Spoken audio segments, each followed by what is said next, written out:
प्यारे साथियों, हम पढ़ रहे हैं कोशिका। कोशिका के प्रकार। कोशिका कितने प्रकार के होते हैं? तो चलिए बारी बारी से हम समझते हैं। कोशिका, और सबसे पहले आता है कोशिका झिल्ली, कोशिका भित्ति, माइटोकॉन्ड्रिया, गाल्जी बॉडी, रसधानी, तारककाय, अंतः प्रद्रव्य जालिका, और उसके बाद राइबोसोम, केंद्रक, लाइसोसोम, जीव द्रव्य। इतना होता है कोशिका का प्रकार। तो सबसे पहले हम पढ़ेंगे कोशिका झिल्ली क्या होता है। तो कोशिका झिल्ली पादप और जंतु दोनों में पाया जाता है। एक तरह का यह झिल्ली है। जिस प्रकार झिल्ली में आप कोई सामान खरीदते हैं तो आपको दुकानदार देता है, तो वह झिल्ली में हर सामान आता है, जैसे कि टमाटर, आलू, मिर्चा। उसी प्रकार कोशिका झिल्ली में कोशिका पाया जाता है। तो कोशिका झिल्ली में क्या होता है, तो यह किस चीज का बना होता है, तो प्रोटीन का बना होता है। कोशिका झिल्ली किस चीज का बना होता है, तो प्रोटीन का। कोशिका झिल्ली पादप और जंतु में पाए जाते हैं। अब हम बात करें कोशिका भित्ति। कोशिका भित्ति को इंग्लिश में वाल भी कहते हैं। एक तरह का यह वाल का काम करता है, एक तरह का सुरक्षा का काम करता है। मान लो छोटी कोशिका जो होती है वो तो कोशिका झिल्ली में रहती है, लेकिन जो बड़ी कोशिका होती है, जैसे कि पेड़ पौधे का कोशिका बड़ा होगा, पेड़ पौधे का आकार बड़ा होता है, उसका कोशिका बड़ा होगा, तो वह क्या होगा, एक तरह का डबल झिल्ली का काम करता है। यानी कि एक तरह का रक्षा का, यानी कि सुरक्षा का काम करता है। जिस प्रकार हम सामान खरीदते हैं तो भारी सामान के लिए हमें डबल झिल्ली की आवश्यकता पड़ती है, और हल्का सामान के लिए सिंगल झिल्ली से काम चल जाता है। तो यह एक तरह का वाल का काम करता है। यह केवल पौधे या पादपों में पाया जाता है। यह सेलूलोज का बना होता है। किस चीज का बना होता है, तो सेलूलोज का बना होता है। जो हम कपड़ा पहनते हैं वो भी सेलूलोज का बना होता है। जो नोट हम अपने पास रखते हैं वो भी सेलूलोज का बना होता है। तो कोशिका भित्ति किस चीज का बना होता है, तो सेलुलोज का बना होता है। और कोशिका झिल्ली प्रोटीन का बना होता है। अब हम बात करेंगे माइटोकॉन्ड्रिया के बारे में। इसे हम लोग सूत्रकणिका भी कहते हैं, और इसका खोज अल्टमैन नामक विद्वान ने किया था। इसका खोज किसने किया था, अल्टमैन नामक विद्वान ने किया था। इसमें क्या होता है, ग्लूकोज का निर्माण होता है, जो कि ऊर्जा देने का काम करता है। और उसके बाद क्या आता है, गाल्जी बॉडी। गाल्जी बॉडी का खोज किस विद्वान ने किया किया था, तो कैमिलो गाल्जी नामक विद्वान ने किया था, और उसने अपने ही नाम पर गाल्जी बॉडी रख दिया था। तो यह एक परिवहन का काम करता है। इसका काम यह है कि मान लीजिए आप अगर कोई धावक है तो पैर की ज्यादा ऊर्जा की आवश्यकता है, तो यह क्या करेगा कि जितना सारा ऊर्जा है वह पैर को देने का काम करेगा। जो गाल्जी बॉडी है, जितना ऊर्जा होगा वो पैर को देगा। अगर आप बैडमिंटन का खिलाड़ी है या अपने हाथ से कोई काम कर रहे हैं, तो यह क्या करेगा, तो हाथ को बहुत सारा ऊर्जा देगा। जितना सारा ऊर्जा रहेगा हाथ को देगा, क्योंकि हाथ को ऊर्जा की काफी आवश्यकता है। चलो इसे देते हैं। अगर हम पढ़ा रहे हैं तो मुंह यानी कि जीभ से बोल रहे हैं, तो हमें किस चीज की ऊर्जा की आवश्यकता है, तो जीभ की। तो गालजी बद्ध कहेगा कि चलो देखो वह जीभ जो है काफी मेहनत कर रहा है, तो इसे हम क्या करें, तो काफी मात्रा में ऊर्जा दिया जाए। तो यह एक परिवहन का काम करता है। अब हम बात करेंगे रसधानी। रसधानी यानी कि जल संग्रह। इसे हम लोग जल संग्रह भी कहते हैं। यानी कि हमारे शरीर में 65% पानी पाया जाता है। तो जो हम पानी पीते हैं वही नहीं, हमारे पूरे शरीर में मिलकर 65% पानी की आवश्यकता होती है। तो यह इसे हम जल संग्रह भी कहते हैं। आप उन लोगों को हम कोशिका झिल्ली, कोशिका भित्ति, माइटोकॉन्ड्रिया, गाल्जी बॉडी और रसधानी, इसके पिछले वीडियो में आपको हम अच्छी तरह से बताए हैं, यानी कि विस्तार पूर्वक बताया गया है।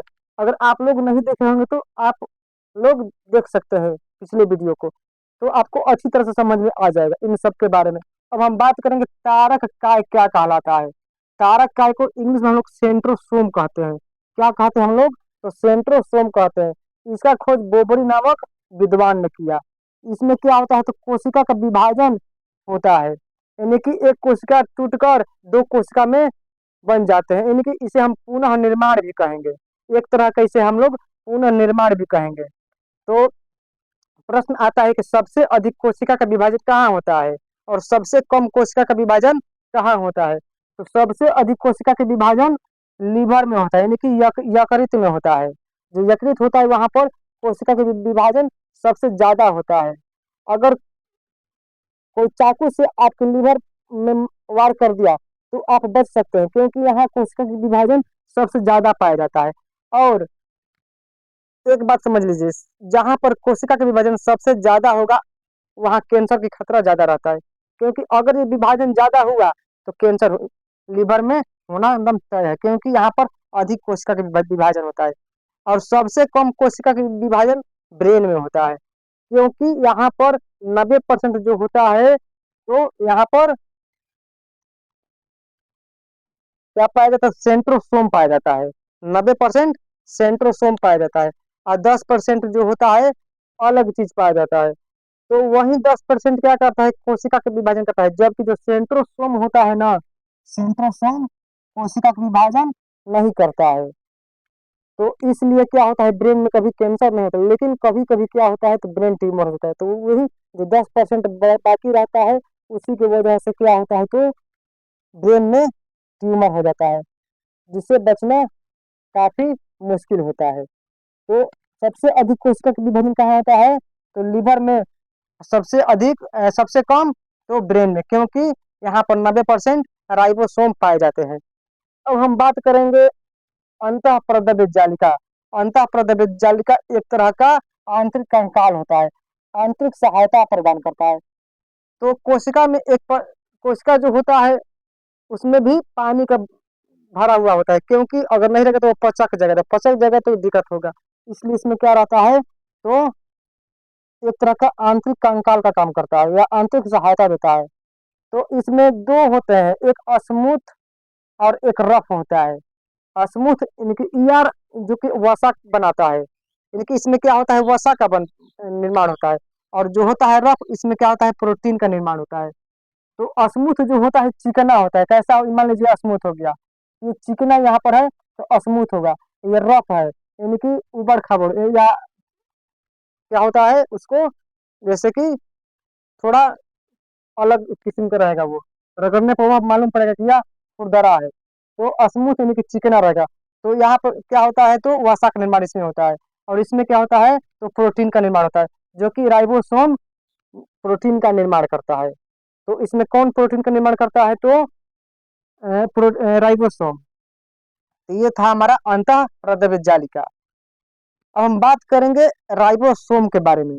राइबोसोम क्या होता है, तो यह प्रोटीन का निर्माण करता है, जैसे कि हम आपको यहाँ पर बताएं। जो राइबोसोम होता है क्या करता है, तो प्रोटीन का निर्माण करता है।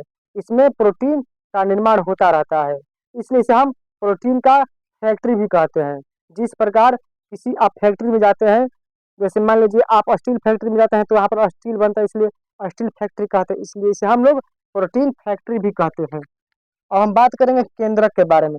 केंद्रक में क्या होता है, इसका खोज किसने किया, तो रॉबर्ट ब्राउन ने किया। किसने खोज किया, तो केंद्रक का तो रॉबर्ट ब्राउन ने किया। यहाँ पर क्या होता है, तो क्रोमोसोम पाया जाता है, जो कि क्रोमोसोम में डीएनए और आरएनए होता है। क्रोमोसोम में क्या होता है, डीएनए और आरएनए होता है। तो डीएनए और आरएनए। अब आगे हम पढ़ेंगे लाइसोसोम के बारे में, तो जिसका खोज डी डुबे नामक विद्वान ने किया। तो इसके बारे में हम विस्तार से जानेंगे, क्योंकि इन सब के बारे में हमने विस्तार से जानकारी प्राप्त कर लिया है।